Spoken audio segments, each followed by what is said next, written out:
Vamos arriba con Lila Downs y con Juanes para arrancar esta semana de Ojo con los Medios. ¿Cómo estás? ¿Qué tal?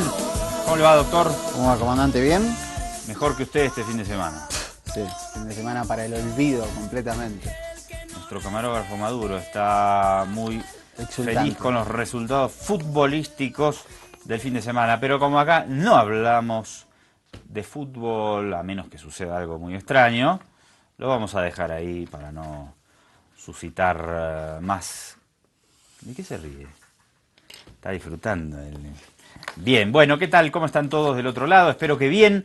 Charlamos como siempre un rato de política internacional y iniciamos con un Twitter, por favor. Es un Twitter, ¿no? Sí. En la desesperación, ya lo podemos ir poniendo, dale.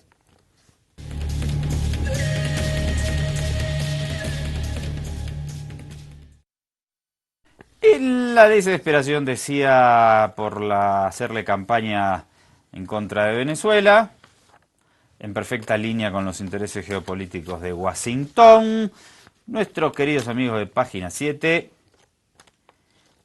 publicaron esto, luego lo borraron. Sí, lo borraron rápidamente. Dice, asesinan en Maduro dictador, que es el hashtag dictator en realidad, a una activista dedicada a buscar desaparecidos. Esto es la publicación del Twitter, que duró poquito, pero bueno, hoy con el tema de las capturas se pudo recuperar, digamos. Bueno, en realidad no habían asesinado a esta activista en Venezuela, sino en México. Vamos a ver, esto es muy delicado, ¿eh? Estas cosas hay que cuidarse un poco. Vamos a ver la nota de lo que sucedió en México, por favor. La activista Miriam Elizabeth Rodríguez Martínez, dirigente del colectivo de familiares y amigos desaparecidos en San Fernando, Tamaulipas, fue asesinada este 10 de mayo por un grupo armado. Y fue asesinada al entrar a su casa aproximadamente como entre 10 y 10 y media de la noche. Aquí lo lamentable de esta situación es de que Miriam, quien por sí sola detuvo a los secuestradores y asesinos de su hijo, quienes estaban en el penal.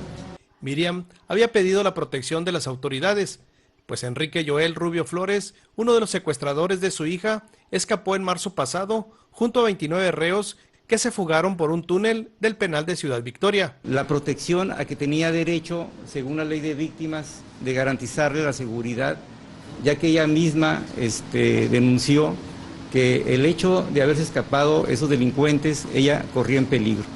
Incluso había cerrado su negocio en San Fernando. Se brinda esta protección de vigilancia y de seguridad consistente en rondines 3 veces en su domicilio, de los cuales existe la bitácora y el soporte correspondiente.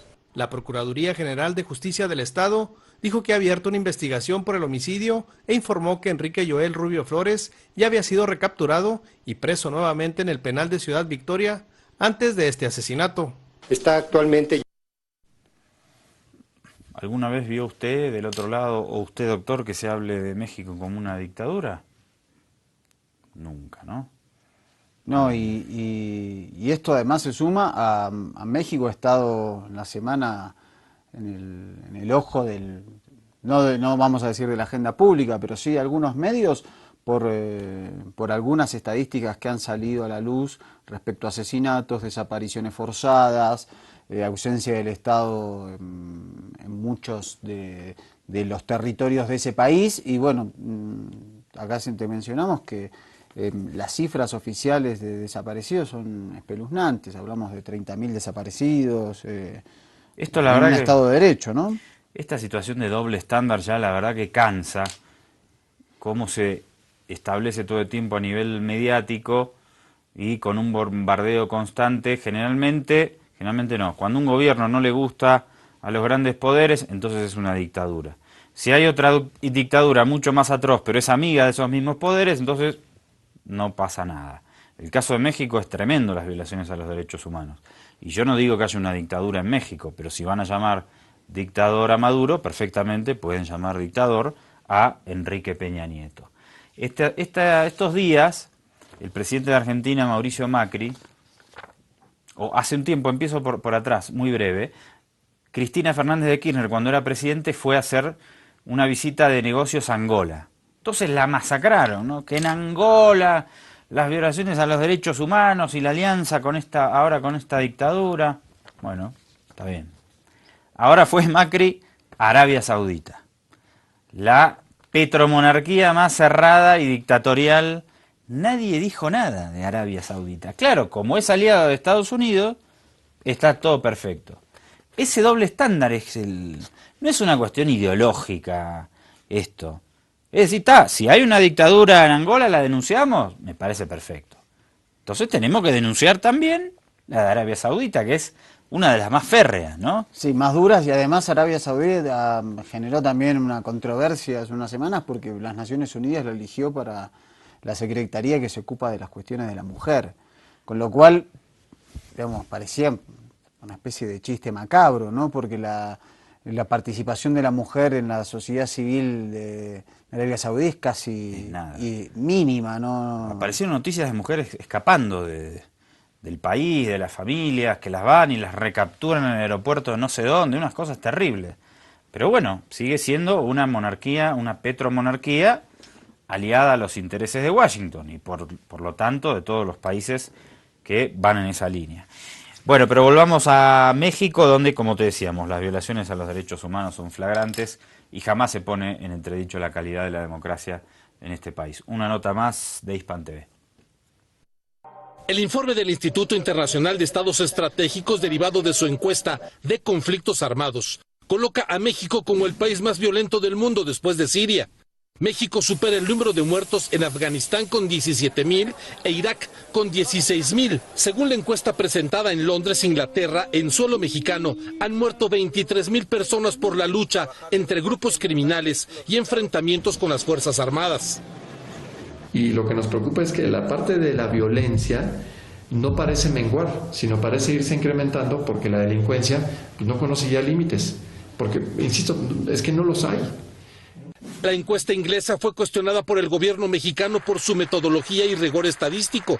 Sin embargo, los 35 muertos en un mes en Reynosa, Tamaulipas, y los enfrentamientos en Puebla entre soldados y los llamados guachicoleros dejan ver que la violencia en México aumenta a pesar de los esfuerzos gubernamentales por detenerla.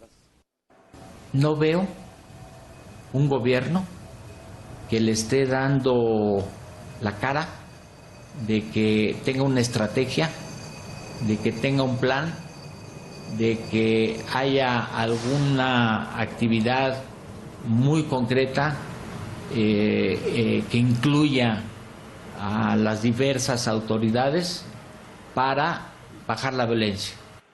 Ante los reportes de organizaciones civiles no gubernamentales sobre la violencia relacionada con el crimen organizado, el gobierno de Peña Nieto responde que la violencia es regional en el país y que no debe compararse con los conflictos armados generalizados en países como Irak, Siria o Afganistán, pero aún así la violencia es muy preocupante. La lucha sangrienta que mantienen los cárteles de la droga en Reynosa, Tamaulipas por el control de la plaza y los enfrentamientos del ejército y los ladrones de combustible en Puebla muestran que la violencia no tiene fin, surge en uno o en otro estado. Es una violencia que el gobierno no ha podido solucionar en este sexenio que está a punto de encontrar su término. Arturo Calvillo, Hispan TV, Ciudad de México. Vamos rápido con otra portadita, en este caso de La Jornada, que también nos contextualiza acerca de la situación y la violación a los derechos humanos en lo que todo el mundo conoce como la nación azteca. Atacan a 100 hombres armados, atacan 100 hombres armados, a 7 periodistas en Guerrero. Sí, esto en el estado de Guerrero ocurrió el fin de semana y estos 100 hombres que estaban encapuchados y fuertemente armados hicieron un retén en la carretera donde estos 7 periodistas, tanto del orden nacional como internacional, iban a hacer una cobertura. Fueron retenidos durante 15 minutos, amenazados, le quitaron sus elementos de trabajo, sus cámaras, así que 100 hombres, 100 hombres, ¿no? Una situación muy pesada. A esto se suma que podemos mencionar que en el último mes hubo 5 periodistas asesinados en México. Estamos hablando de un promedio aproximado de más de 10 periodistas asesinados por año. en general y que el 1% sea resuelto de esos casos. Es decir, tampoco hay justicia para el intento de silenciar a la prensa en México. Bueno, vamos a hacer una pausita con la nota que sigue, por favor, señor director. Hablamos de un tema que ya hemos tocado varias veces en esta mesa, que es el tema de la corrupción. El sistema en México está casi todo el rato al borde del colapso. A principios de este año, con el llamado gasolinazo, tuvimos una muestra significativa, también silenciada a nivel de los grandes medios, pero bueno, en fin, en eso seguimos y volvemos en unos minutitos nada más. Vamos a hablar de Venezuela. En México se ha organizado un torneo muy peculiar al estilo de la Champions League y se trata de la Corrupt Champions o la Liga de la Deshonestidad. Es una iniciativa de la organización civil libre que lo que busca es lograr concientizar a la ciudadanía acerca del problema tan grave de la corrupción que se vive en México. En este torneo se empezaron postulando a varios funcionarios y exfuncionarios de la política mexicana y los mexicanos fueron precisamente quienes votaron a través de las redes sociales y presencialmente por quien ellos consideraban es el político pues más deshonesto. Entre la terna de los finalistas se encuentran el presidente de México, Enrique Peña Nieto, quien está postulado por la polémica Casa Blanca, la que develó un conflicto de interés. Se encuentra también Javier Duarte, el exgobernador de Veracruz, quien hoy se encuentra detenido en Guatemala, acusado por desfalcar al erario público y también por efectuar contratos a empresas fantasmas. Y también está dentro de esta terna, compitiendo por el primer lugar, el ex candidato presidencial y líder del partido Morena, Andrés Manuel López Obrador, quien está cuestionado por sus viajes y por el origen del dinero que él usa para vivir. Y para hablar acerca de esta iniciativa se encuentra con nosotros Miriam Martínez, quien es la directora ejecutiva de esta asociación civil libre, quienes impulsaron este proyecto. Miriam, muchas gracias por estar con nosotros. Sí, claro. Me gustaría empezar preguntándote, ¿por qué decidieron hacer un torneo de este tipo en México? Bueno, lo primero que nosotros pensamos es que, de acuerdo a encuestas recientes, más del 70% de la población piensa que la corrupción es un mal generalizado en el gobierno de este país, ¿no? Alrededor del 5% del PIB anual se pierde por estos temas, entonces creemos que es un asunto de interés público. Sin embargo, estábamos buscando justamente cuál sería el mecanismo para que la gente pudiera participar de una forma novedosa, por llamarlo de algún modo, de un tema que nos compete a todos, ¿no? Entonces, esta fue la razón por la que decidimos emprender esta Liga de la Deshonestidad, de salir a la calle, de preguntarle a la gente qué es lo que piensa, quién es el político que consideran más corrupto, y bueno, también los invitamos a votar en línea para poder tener la percepción de, digamos, todo el país, ¿no? Qué es lo que piensan sobre la corrupción. ¿Ustedes consideran que con este tipo de iniciativas realmente se pueda combatir a la corrupción que tanto aqueja a México? Claro, bueno, nosotros entendemos las limitaciones que esto puede tener. Sin embargo, creemos que es una iniciativa justamente que busca visibilizar cuál es el problema. Y una vez que nosotros visibilizamos el tema de corrupción y visibilizamos cuál es la percepción que tienen los ciudadanos sobre los políticos en nuestro país, creemos que sí puede ser como un punto de empuje, de inflexión, para que las autoridades pues se den cuenta, ¿no?, de lo que piensa la gente y puedan comenzar a realizar procesos de investigación y se puedan realizar, pues digamos, las investigaciones pertinentes con respecto a las situaciones que tú comentaste en un principio, ¿no? Nosotros sabemos que con la actividad como tal no podemos tener una implicación jurídica, sin embargo sí creemos que puede ser un efecto movilizador, ¿no? Cuando nosotros ponemos las luces y le decimos al gobierno qué es lo que piensa la gente de ellos y qué es lo que piensan los políticos, creemos que sí es un mecanismo de presión finalmente para que se puedan realizar las investigaciones correspondientes y entonces sí se pueda como comenzar un combate a la corrupción. Miriam, te agradezco mucho que nos acompañes en nuestro estudio aquí en México. Claro que sí, muchas gracias. Era Miriam Martínez, directora ejecutiva de la Asociación Civil Libre, quienes han impulsado pues este torneo de la deshonestidad, a quien le han puesto el peculiar nombre de la Corrupt Champions, una iniciativa con la que se busca que la sociedad sea más participativa y pueda pasar desde la indignación a la acción para acabar con el problema de la corrupción que tanto aqueja a México. Juntos debemos caminar, no estamos solos. Segundo bloque y queremos ponernos al tanto con las últimas noticias que llegan desde la República Bolivariana de Venezuela. Veamos un reporte de Russia Today. Nuevas muertes enlutaron a Venezuela esta semana. En Mérida falleció el joven Enrique Anderson Dugarte. Era chavista, trabajaba con su moto y el lunes le dispararon a él y a su copiloto durante una guarimba opositora. El miércoles murió dejando 2 niños huérfanos. Denunciamos las mentiras que ya andan recorriendo por las redes sociales haciendo bandera de que por culpa de la represión de la policía y de la Guardia Nacional es completamente falso. Fue asesinado por francotiradores de la MUD y usted lo responsabiliza, Julio Borges, de la violencia desatada en Mérida y en Venezuela. Usted es el responsable. Ese día cayó también el joven opositor Miguel Castillo. Le dispararon con una esfera metálica de 2 centímetros de diámetro. Pruebas de pólvora determinaron que el arma usada fue artesanal y fue accionada a no más de 10 metros de distancia. El joven tenía en su casco una cámara GoPro que le arrebataron ya inconsciente. Se presume que grabó a su propio asesino.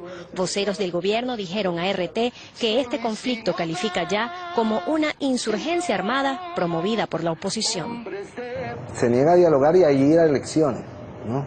Porque en el fondo ellos no quieren una resolución electoral del conflicto político. Ellos quieren el derrocamiento por la vía de la violencia del presidente Nicolás Maduro para entonces desmontar el modelo institucional establecido en la Constitución y ejercer, bueno, una racia contra toda esta fuerza popular revolucionaria que es el chavismo. 48 guardias nacionales exactamente que tenemos agredidos con contusiones severas, con objetos contundentes en sus rostros, en sus cuerpos, que están siendo atendidos, pero también tenemos a 9 oficiales, 9 guardias nacionales, te hablo por la Guardia Nacional, 9 guardias nacionales también heridos de bala y 1 fallecido por armas de fuego. O sea, eso te indica más o menos el espectro de la violencia, ¿verdad?, que se ha venido aplicando sobre la fuerza pública, que no ha hecho otra cosa sino contener y controlar el orden público.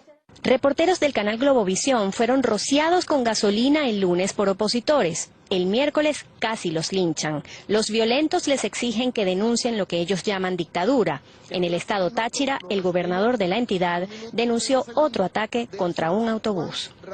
La señora Lorenza Higuera, 61 años de edad, fue impactada con una bomba molotov quemada desde la cintura hacia arriba, brazos y cara, con un 22% en segundo grado y 3 personas más.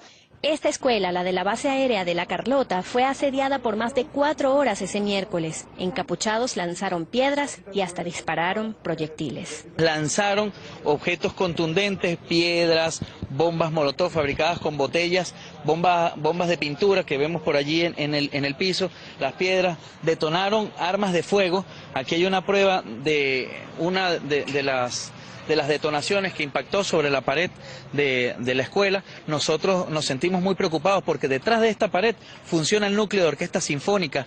En esta misma escuela, una madre que pidió que protegiéramos su identidad nos contó que 2 de sus hijos, de 12 y 13 años, fueron manipulados por gente de la oposición para llevárselos a protestas violentas que se producen a no más de 1 kilómetro de distancia, en una zona conocida como Altamira. Allí, el uso de menores de edad para este tipo de violencia es cada día más frecuente. Le pintaron la cara de blanco, le pusieron un casco y le pusieron un trapo en la cara. Y les dieron unos frascos que dice mi hijo que tenía gasolina con un trapito o un pañito, me dice, tenían como un trapito ahí arriba. ¿Una bomba molotov? Sí. El viernes, los niños de esta misma escuela hicieron pancartas alusivas a los hechos y luego lanzaron globos al aire como votos por la paz. Erika Ortega Sanoja, RT, Caracas. Bueno, gravísima la situación en Venezuela. Como vemos, hay muchos muertos que no tienen nada que ver con represión gubernamental, sino todo lo contrario. Ya van 2 que reciben unos disparos de armas de fuego caseras, que son las que llevan los opositores en las marchas. Un joven más que era chavista y que fue víctima de disparos del bando opositor, en fin. Mientras tanto, todo esto se presenta como que, lo reiteramos una vez más, siempre es parte de la represión gubernamental, conformando una tremenda tergiversación de la realidad. Nada de esto quita que la situación institucional no sea gravísima en Venezuela, pero como decimos siempre, también instamos a no envenenar a la gente y a no impulsar estas sistemáticas campañas de odio. Sí, aparte, lo que te veías recién eran armas tumberas, podríamos llamarlo, armas caseras, que utilizan también balines de esa característica y que disparados a corta distancia son letales. Pero la información que vamos a ver, las imágenes capturadas son de armas de fuego hechas y derechas. Vemos ahí cómo lo portan los jóvenes de la oposición.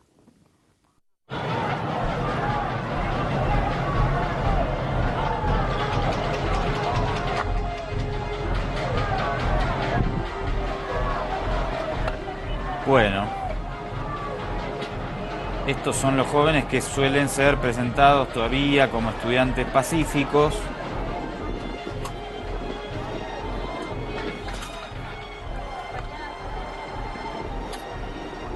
Bueno, la realidad es que hay muchísimas armas en la sociedad venezolana. El tema es mostrar dentro de la gravedad institucional con un poco más de veracidad los sucesos, ¿no? No se puede presentar a estos jóvenes como líderes pacifistas que salen a las calles a defender la democracia. Esto evidentemente... Hasta la Iglesia Católica venezolana se atrevió a mostrarlos de esa manera. Y yo creo que en general, bueno, hay también una participación en un clima caldeado de sectores sociales que se pueden dedicar a la delincuencia y que me parece que en este marco también... Sí, terminan sumando claro, sí, a la confusión general, ¿no? Tenemos una imagen más que es de 2014, la 12, vamos a ir a la 12 y después volvemos al guión, Will, que denota también la pertenencia de estos grupos supuestamente de jóvenes pacíficos. Mirá, esto sucedía en 2014, una imagen que nosotros extraímos de unos segunditos de CNN, pero que nadie más allá de eso las analizó. Míralo.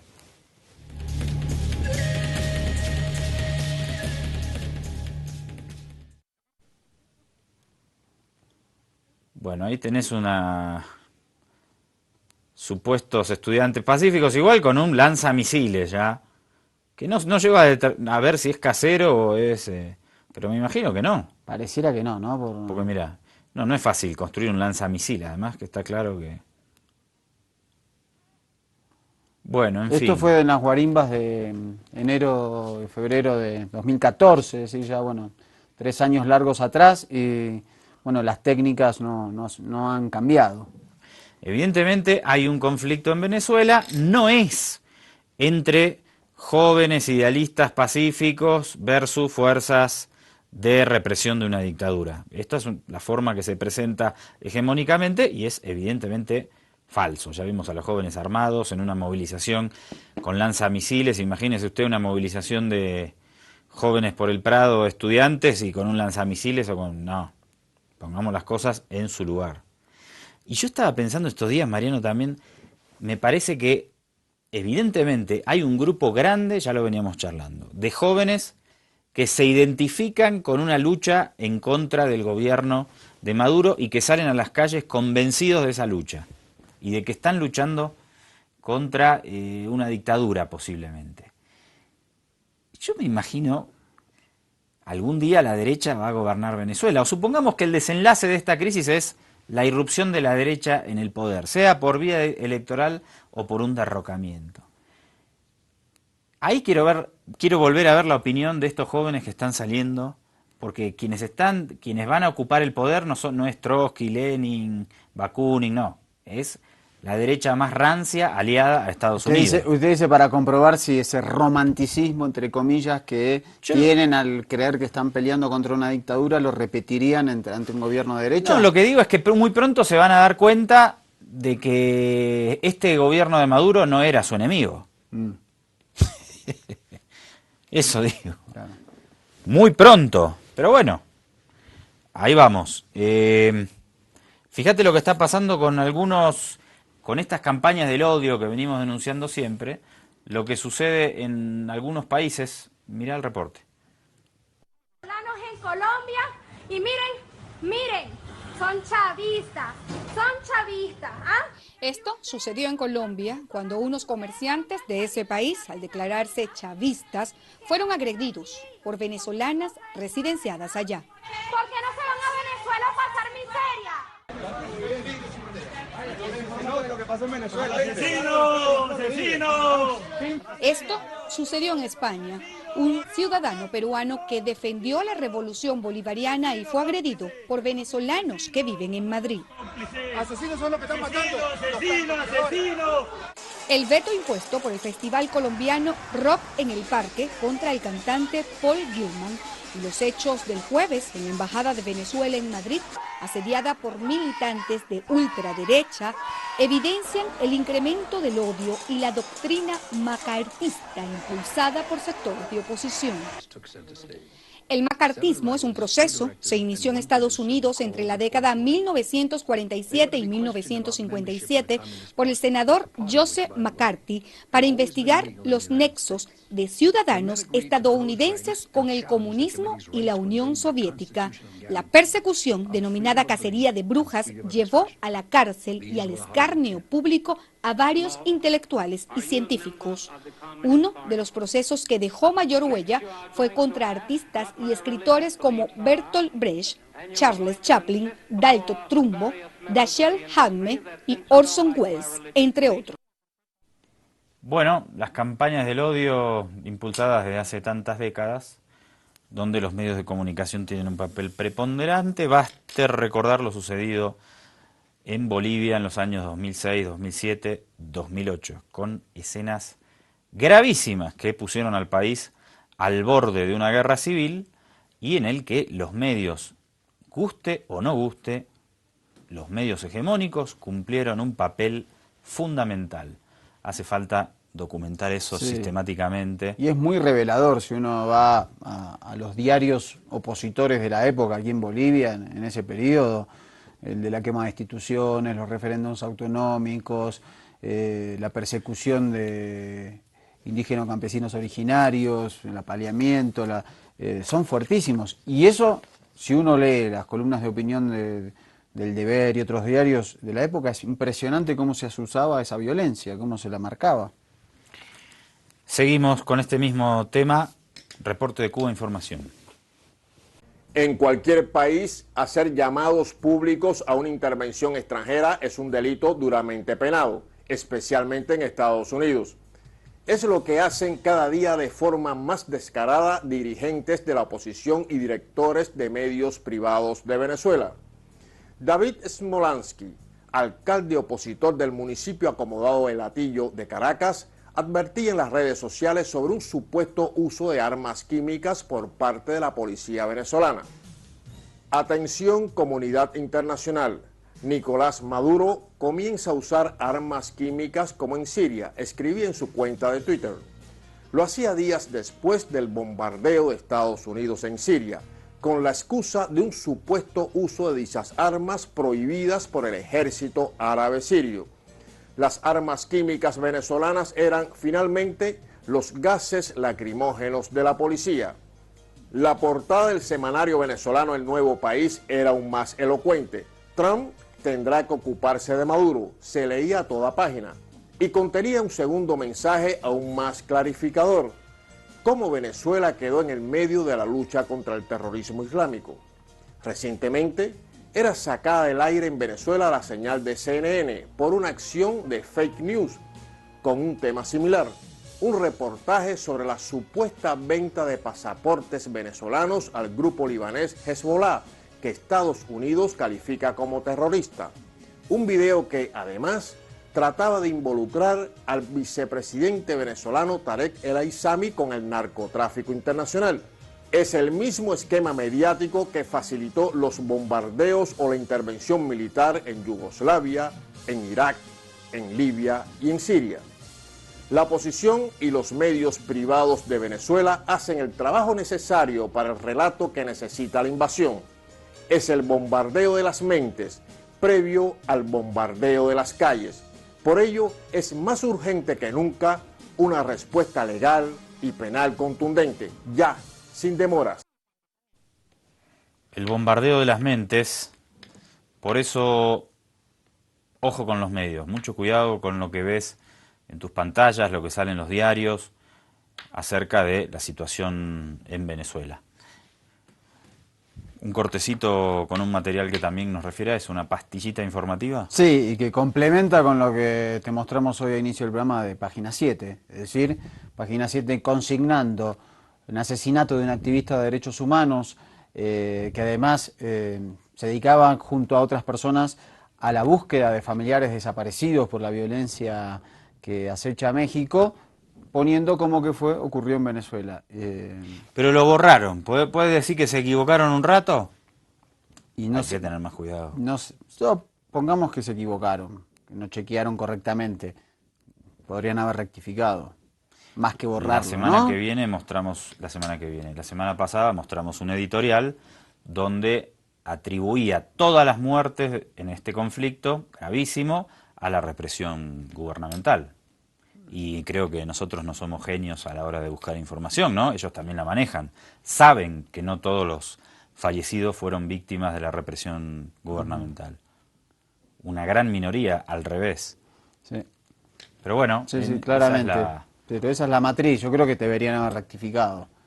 Y ver quién, si es que, bueno, como en los fines de semana a veces las redacciones hay menos personal, tal vez algún periodista inexperto, bueno, alguna aclaración, por lo menos decir, bueno, nos equivocamos. Esta información que pusimos sobre Venezuela en realidad era sobre México. Es la línea que les impulsa la embajada de la Avenida Arce. Vamos a la pausa.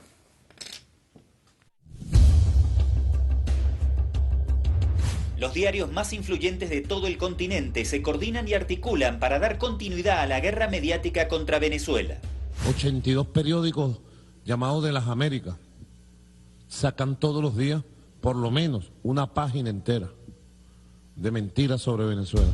Algunos de ellos son El Comercio de Perú, La Nación de Argentina, El Universal de Venezuela, O Globo de Brasil, El Tiempo y El Espectador de Colombia. Son los mismos medios que apoyaron a todas las dictaduras militares latinoamericanas. Una acción deliberada y sistemática del gobierno por censurar y por callar las voces independientes y las voces críticas. Para organizarse nombraron a la campaña Todos Somos Venezuela. Sin libertad de prensa no hay democracia.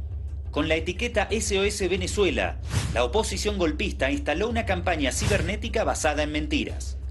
Denunciamos la manipulación mediática que a través de los medios de la oligarquía y de redes sociales se pretende manipular a un pueblo. Esta foto fue difundida en Twitter por el periodista venezolano Pedro Álvarez, quien acusó al gobierno de Maduro de fascista y criminal por haber torturado a este ciudadano. Esto no ocurrió en Venezuela. La foto se tomó en España. Unai Romano es un vasco que fue torturado brutalmente por la Guardia Civil durante su encarcelamiento. Esta foto fue difundida en Twitter desde Washington por el analista Ezequiel Vázquez Ger, quien afirma que la imagen es la descripción más precisa de lo que actualmente sucede en Venezuela. Como se ve claramente en la imagen, tanto el policía como el fotógrafo son de origen asiático. La foto no fue tomada en Venezuela y pertenece a un reconocido fotógrafo español, Daniel Casares, quien la publicó en National Geographic. Este es otro episodio de la guerra mediática contra Venezuela.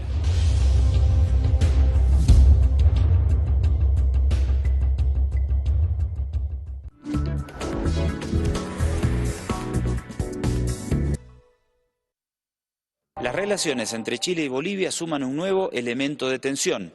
El gobierno de Michelle Bachelet prohibió el ingreso a Chile de los presidentes de ambas cámaras legislativas de Bolivia. Las autoridades intentaban visitar a los 9 funcionarios bolivianos detenidos en Iquique.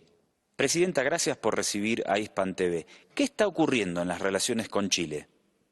Pero yo creo que hay una desorientación por parte del gobierno de Chile y una actitud muy errática en las decisiones que está tomando.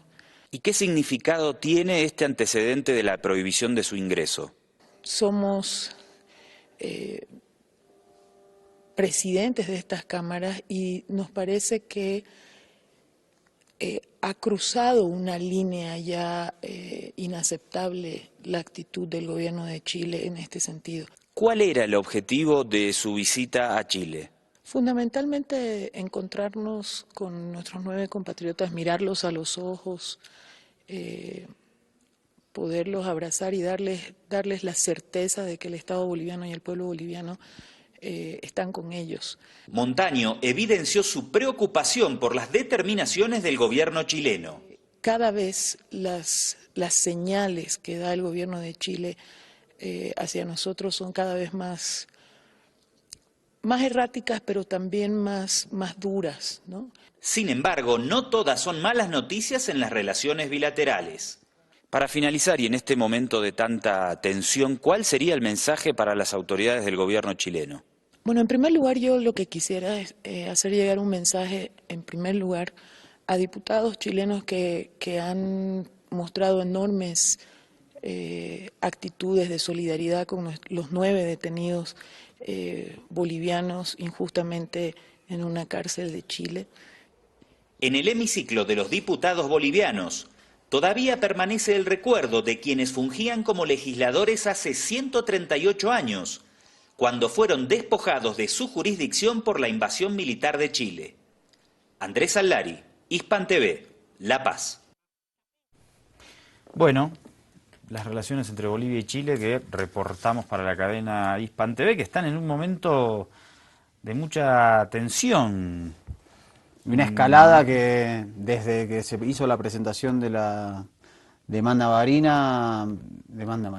marítima, de Bolivia en La Haya, para que Chile se siente negociar de buena fe una salida soberana al mar, eso se ha tensionado en estos 4 años de manera... Desde que Evo dejó de confiar en Bachelet, ¿no? Básicamente. Sí, desde que transmitió que en realidad esperó todo lo que pudo y que en realidad sobre el acuerdo de los 13 puntos que tenían ambos países, en realidad sintió que era una actitud dilatoria de Chile y que nunca iba a cumplir uno de esos 13 puntos, que era efectivamente la de la posibilidad de negociar alguna alternativa para que Bolivia tenga nuevamente un acceso a su litoral.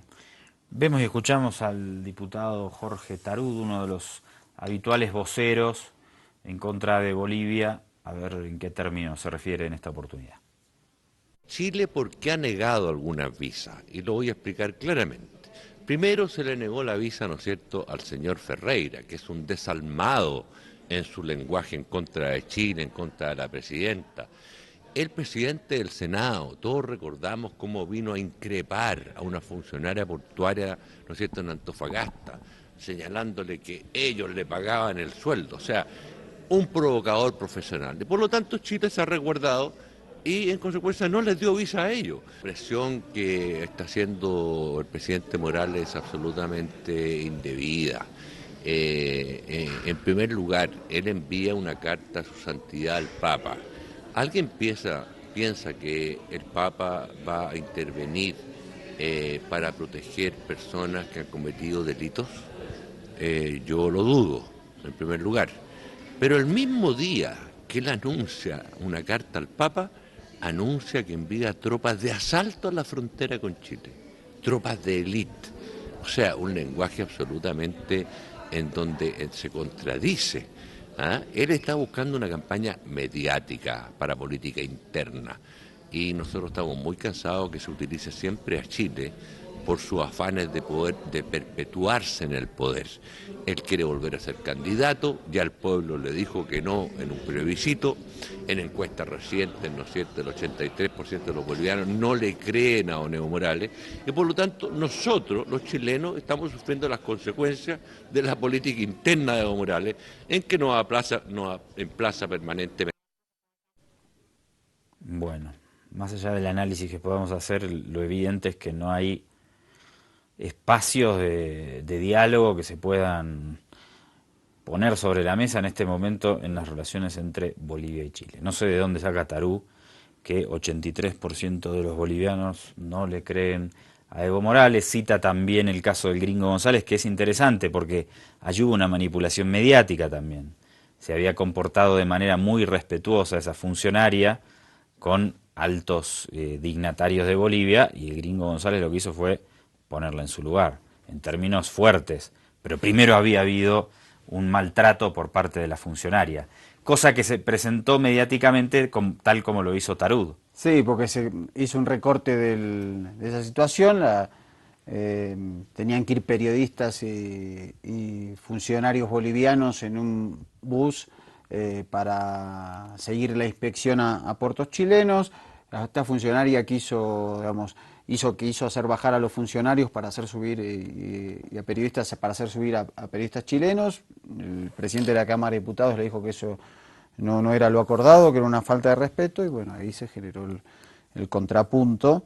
Bueno, y Jorge Tarud, que es el responsable de la Comisión de Relaciones Exteriores de la Cámara de Diputados de Chile, integrante de la nueva mayoría, la alianza del gobierno, del partido PPD, que es un partido pequeño, siempre ha sido un duro respecto a sus posiciones con Chile. Y Chile, que además en el plano interno tiene otros problemillas, tanto en los sectores conservadores como en los supuestamente progresistas, como debería ser la alianza que lidera Michelle Bachelet, que tiene muchos claroscuros en realidad en su... Y ahí sí una imagen negativa. Ahí sí. Alta. Bachelet, que había terminado con 85 de aceptación su primer mandato. Sí, y que todo el mundo, como cuando volvió, se imaginaba que con el apoyo popular que tenía iba a iniciar una serie de reformas profundas al sistema político chileno, cosa que ocurrió en parte, pero bueno, tuvo escándalos de corrupción, sobre todo en su entorno familiar, descontento de la población, y la última encuesta de imagen le dio apenas 24% de imagen positiva a su mandato y una cifra de más de 70% de imagen negativa. Nuestro amigo Tomás Mosiati valorando un escándalo que tiene que ver con relaciones entre el Partido Socialista y un empresario ligado a la dictadura de Pinochet. A ver. Que el Partido Socialista, como a otros partidos, la dictadura militar los despojó de sus bienes, no cabe la menor duda. Que al haberlo indemnizado, una vez retornada a la democracia, es un acto de justicia, tampoco merece dudas. Que es legítimo que ese patrimonio, el de la indemnización, lo inviertan para que no pierda su valor, también es legítimo. Hasta aquí.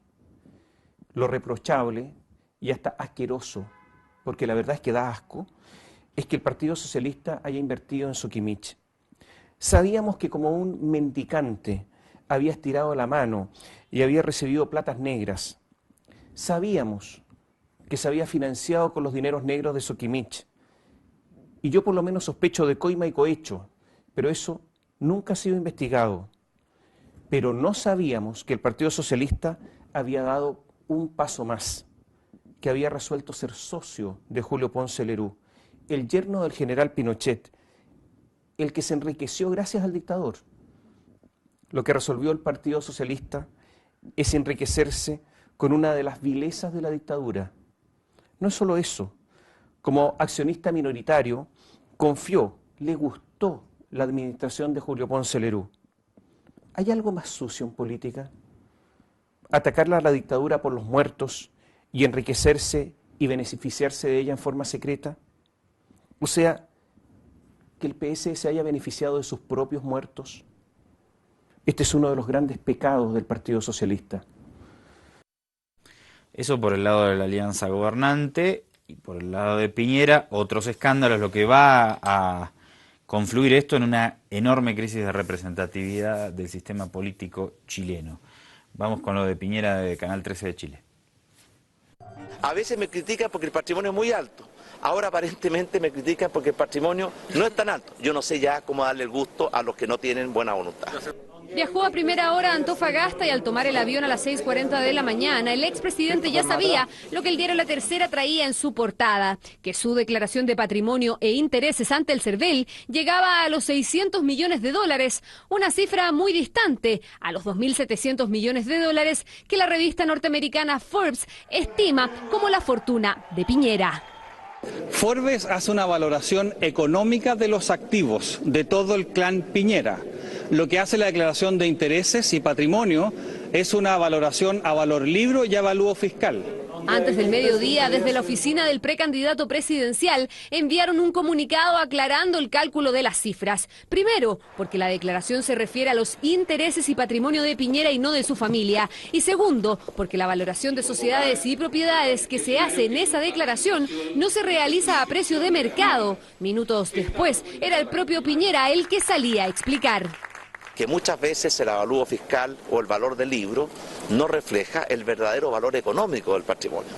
Así que los que pretenden estimar un patrimonio a partir de la declaración de intereses y patrimonio, muchas veces están subestimando el verdadero valor económico de ese patrimonio.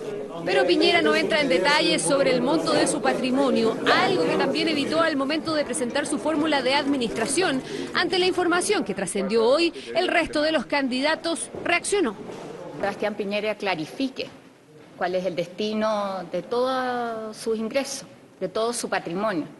Yo quiero en esto emplazar al resto de los candidatos, tal cual como lo he hecho yo, abrir mi declaración de impuestos. Cuando tú eres el hombre más poderoso políticamente de un país y además el hombre más poderoso económicamente y no tenemos mucha claridad hasta dónde llegue ese poder, eso es una competencia desleal con otros empresarios, otros emprendedores. Todos sabemos que Osandón y Piñera tienen un patrimonio alto, pero no es mi función como competidor contarle los pesos a ninguno de los dos.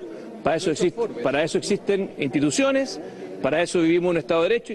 Desde el CERVEL no confirmaron que el monto revelado hoy se acerque a lo que entregó Piñera en su declaración. Nosotros lo que tenemos que analizar y ver en la declaración de intereses que todos los candidatos y candidatas presentaron al servicio electoral. Respecto a otro tema no me corresponde pronunciarme. Precisaron que recién este jueves se conocerá la aceptación o rechazo de candidaturas para las primarias, cosa que gatillará la publicación de patrimonio. Bueno, ahí va. Escándalos a diestra y siniestra, dirían en Italia. ¿Cómo fue? La presidencia de Piñera no fue un derechista tan duro como marcaban sus antecedentes, que había apoyado a la dictadura de Pinochet, lo había apoyado en el referéndum. Pero la presidencia fue... Sí, él dice que en realidad que no la apoyó en el referéndum. Está el video. Sí, y lo que también está el video es de que cuando fue detenido en Inglaterra el dictador Pinochet, para juzgarlo por crímenes y delitos de lesa humanidad, cosa que en Chile no sucedía, fue de los políticos que hicieron actos para exigir que vuelva a Chile y se lo juzgue en Chile. Pasa que el problema es que eso no ocurría. Entonces... Pero me parece que durante su mandato, por ejemplo, no hubo una impronta cultural tan conservadora como, por ejemplo, la que impulsa Macri en Argentina, me parece. Sí, yo creo que fue quizás un gobierno más centrista, podemos decirlo en algunos aspectos, y tuvo además el golpe mediático de lo que ocurrió con los 33 mineros, esa catástrofe en el norte chileno, en una mina que quedaron subterráneamente 33 de ellos durante un par de meses y los lograron rescatar a todos con vida. Pero no terminó su gestión con buenos resultados. En términos de imagen, terminó bajo. Terminó bajo. Incluso creo que dejó inconforme a sus socios políticos, que quizás esperaban una oleada conservadora. Una oleada más fuerte, digamos, como quedó como ni chicha ni limoná, ¿no? Le regalo ser presidente de algún país, ¿no? ¿Cómo haces para conformar a las grandes mayorías? Realmente es algo bien complicado, más allá de posturas ideológicas. Bueno, nos retiramos por un ratito, por unas 23 horas, si te parece. Nos vamos. Hasta mañana. Gracias por la compañía. Somos Mariano Vázquez y Andrés Aldari de este lado. Nos reencontramos para una nueva emisión mañana.